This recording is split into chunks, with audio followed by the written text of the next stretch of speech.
नमस्कार दोस्तों, स्वागत है आपका सर्जिकल स्ट्राइक में। तो चलिए आज बात कर लेंगे इंडिया के ब्रह्मोस और चाइनीज़ S-400 के बारे में और जानने की कोशिश करेंगे कि भारतीय ब्रह्मोस S-400 डिफेंस सिस्टम को भेदने में सक्षम है या नहीं। अगर आप चैनल पर नए हैं तो सब्सक्राइब कर लीजिए हमारा चैनल। धन्यवाद। इंडिया और चाइना का बॉर्डर विवाद आज काफ़ी आगे जा चुका है। वैसे तो काफ़ी सारी ऐसी न्यूज़ निकलकर भी सामने आ रही हैं जिसमें ऐसा पता चलता है कि चाइना और इंडिया दोनों की तरफ से डिसएंगेजमेंट हो रहा है ट्रूप्स का, लेकिन दूसरी तरफ कुछ ऐसी न्यूज़ भी आ रही हैं जहां कि चाइना अपनी तरफ अटैक हेलीकॉप्टर की संख्या बढ़ा रहा है। और जैसा कि हमको पता ही है कि चाइना पे हम लोग भरोसा नहीं कर सकते, तो आने वाले दिनों में क्या स्थिति उत्पन्न हो जाए इसका कोई नहीं बता सकता। लेकिन एक बात पक्की है कि अगर युद्ध होता है तो भारत ब्रह्मोस मिसाइल का प्रयोग जरूर करेगा। काफी लोग इस बात से भी चिंतित हैं कि चाइना LAC पर अपने S-400 डिफेंस सिस्टम लगा रहा है जो भारत के लिए परेशानी खड़ी कर सकते हैं और ब्रह्मोस और S-400 का आपस में टकराव संभव है। तो किसी भी निष्कर्ष तक पहुंचने से पहले यह जानना जरूरी हो जाता है कि दोनों सिस्टम्स की काबिलियत है क्या।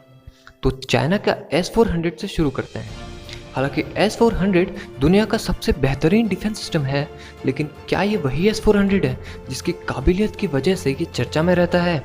तो जवाब है नहीं। असल में S-400 4 अलग मिसाइलों का यूज़ करता है जिसकी रेंज 40 किलोमीटर, 120 किलोमीटर, 200 से 250 किलोमीटर और 400 किलोमीटर की है, जिसमें से 400 किलोमीटर की रेंज की मिसाइल इसकी सबसे बड़ी ताकत है और इसकी वजह से ही ये सिस्टम सुर्खियों में बना रहता है। लेकिन चाइना, जो कि MTCR का मेंबर नहीं है, इस वजह से उसके पास 400 किलोमीटर की मिसाइल नहीं है, जिस वजह से चाइना S-400 की असली काबिलियत से वंचित रह जाता है। अब बात कर लेते हैं ब्रह्मोस के बारे में। तो ये मिसाइल भारत और रशिया ने मिलकर 290 किलोमीटर की बनाई थी, लेकिन भारत अब MTCR का मेंबर है तो इस वजह से इस मिसाइल को 450 किलोमीटर तक बना लिया गया है। इसके अलावा कुछ माइनर मॉडिफिकेशन के साथ इसे 600 किलोमीटर तक भी बनाया जा सकता है।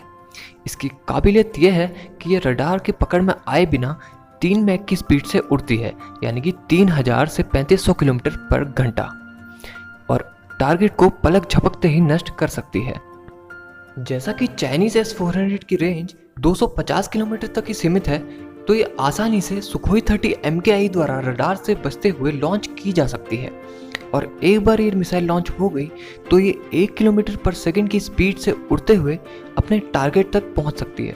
और जैसा कि एक क्रूज मिसाइल है और ज़मीन से काफ़ी करीब उड़ती है, तो इसे 30 किलोमीटर से पहले ट्रैक नहीं किया जा सकता।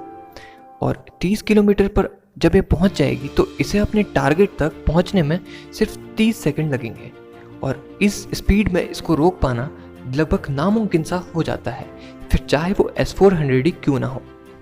इस मिसाइल की एक और ख़ास बात है, जब ये अपने टारगेट के पास पहुंच जाती है तो ये S मैन्यूवर करती है। जैसा कि आप फोटोग्राफ में देख सकते हो, तो कोई भी डिफेंस सिस्टम इस S मैन्यूवर करने वाली मिसाइल को इतनी इजीली हिट नहीं कर सकता, और ये क्षमता बहुत ही कम मिसाइलों के पास आज की डेट में है। ब्रह्मोस की इसी खासियत की वजह से काफ़ी सारे देश इस मिसाइल में इंटरेस्ट दिखा रहे हैं और इसे फिलीपींस और वियतनाम जैसे देशों को बेचकर इन्हें चाइना के खिलाफ और मजबूत बनाने की योजना सरकार ने बनाई है। हाल ही में इस मिसाइल का 400 किलोमीटर तक का सफल परीक्षण किया जा चुका है और आर्मी और एयरफोर्स और नेवी को इस मिसाइल पर काफ़ी ज़्यादा भरोसा है। इसका फिलहाल हाइपरसोनिक वेरिएंट डेवलप किया जा रहा है जो कि 800 किलोमीटर तक होगा और इसकी स्पीड कम से कम 7 माक तक होगी। तो अंत में हम लोग ये बोल सकते हैं कि हालांकि S-400 काफ़ी काबिल सिस्टम है, लेकिन चाइना के पास उसकी पूरी काबिलियत ना होने के कारण भारतीय ब्रह्मोस उसे आसानी से भेज सकता है। अभी के लिए सिर्फ इतना ही। वीडियो देखने के लिए आपका धन्यवाद। जय हिंद।